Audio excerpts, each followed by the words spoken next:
Death, taxes, and Dolph Ziggler hoovering up mid-card title reigns. These are life's three certainties. And while Money in the Bank served up the usual mix of fun matches and weird booking decisions, I don't think any of us can be too disappointed with last night's follow-up Raw. Now, this week's show wasn't as crammed with Easter eggs as usual, but there were definitely a few smaller details bubbling under the radar, so let's go looking for subtlety in a company that probably doesn't know the meaning of the word. I'm Andy for What Culture Wrestling, and here are the things you may have missed from last night's WWE Raw.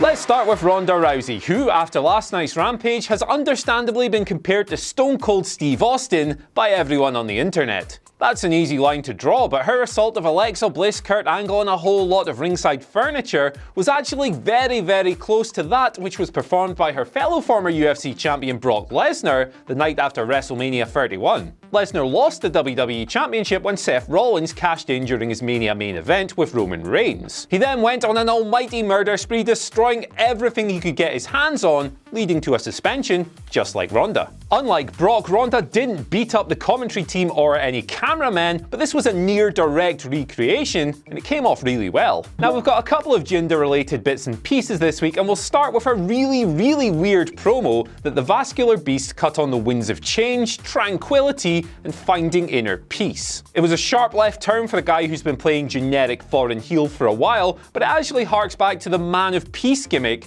that Jinder ran after returning to the company in 2016. Now, you could be forgiven for forgetting that character because Jinder was barely on TV at the time, but it looks like WWE are now going back to it. That seems a little bit odd to me because while Jinder kind of sucks, he was at least getting consistent jeers as a generic foreign heel. Let's just see how it plays out. For our second piece of Jinder-related trivia, how's this for a fan sign? Sunil Singh is not a weapon. This came just 24 hours after that evil bully Roman Reigns beat the tar out of a wheelchair-bound Singh at Money in the Bank, moments before they aired a promo for the Special Olympics. Good job! We're used to seeing the Singh brothers playing crash test dummies getting skadooshed all around the arena, but with Samir out injured, Sunil has taken the brunt of it. Still, it's good to see he has at least one fan out there. A sparser than usual conga line from No Way Jose this week, but we did get one notable signing in this chap who looked a lot like former TNA wrestler D-Ray 3000. If it was Mr. 3000, if that is indeed his real name, then he hasn't been on Impact Television since 2004, so good on him for getting a paying TV gig 14 years later. Also among the revelers was a mad f***er cosplaying the Bushwhackers, but unfortunately, unlike Luke and Butch used to do, he refrained from licking anyone's head. That would be gross. WWE fans are used to Corey Graves handing out the pointed barbs to Jonathan Coachman and previously Booker T, but last night, Graves got buried. Get it? Graves? Buried? Oh, for f***'s sake. When he was talking about Sasha Banks and Bayley's fractured friendship, Graves said the following: "You know what you do with a friend like these two? You write them off, never speak to them again, forget they exist." Michael Cole chimed in with "That's why you have no friends." Coach compounded that by saying he literally has no friends, and Corey replied, "I had one, but you know, it's a weird thing." Then Michael Cole ended his life by saying social media is a terrible thing. And yeah, maybe that CM Punk outburst wasn't such a smart idea after all. So how did WWE finally get fans to cheer Roman Reigns? Turn him into The Rock, apparently. Last night, the company had their large canine mimic the Revival word for word in a goofy voice, just like his cousin used to do. And it worked. For the first time in a long time, the crowd reacted positively to something that came out of Roman Reigns' mouth. Don't turn that into something dirty, Richard Pictures. And while he probably isn't charismatic enough to pull this off long term, it was cool to see him invoke The Rock regardless. These 3-hour Raws have always been a slog, and filling them is clearly a problem for the creative team, but if last night's segment between Balor, Angle, and the other great men is anything to go by, dead air is now an acceptable way to do that. There were several moments where these goofs just stood around staring at each other, not saying anything for a full 8 to 10 seconds, and it just came off weird.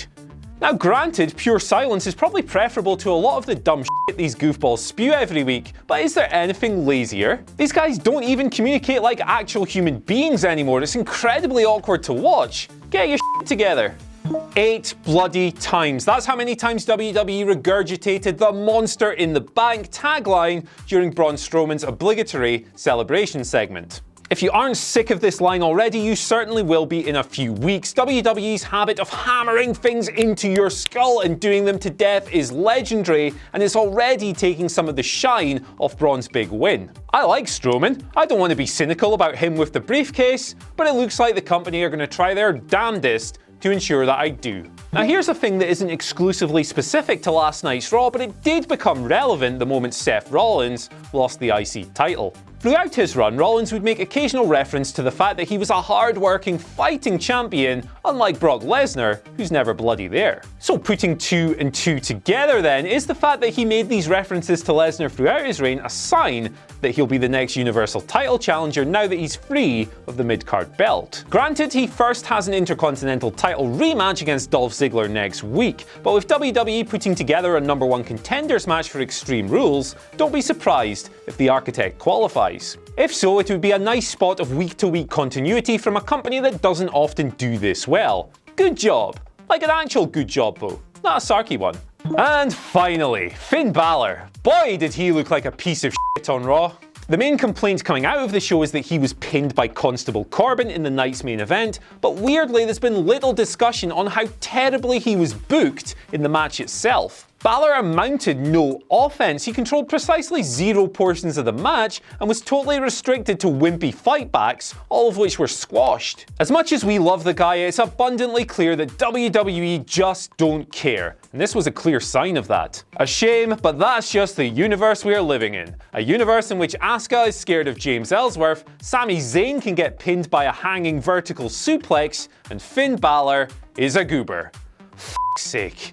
So that's it, our journey through Raw's Easter eggs, hidden gems and other smaller details is complete. Head on down to the comments section, let us know what you thought of the show and whether you picked up on any yourself. Once you've done that, go ahead and check out some of the other videos floating around my big bald head. And once you've done that, why not head over to whatculture.com/WWE and check out some articles written by the likes of Jamie Kennedy, Michael Hamflett, and my life's mentor, the great man, Michael Sidgwick. Oh yeah, it'd be nice if you liked, shared, and subscribed as well. I've been Andy, I'll see you later.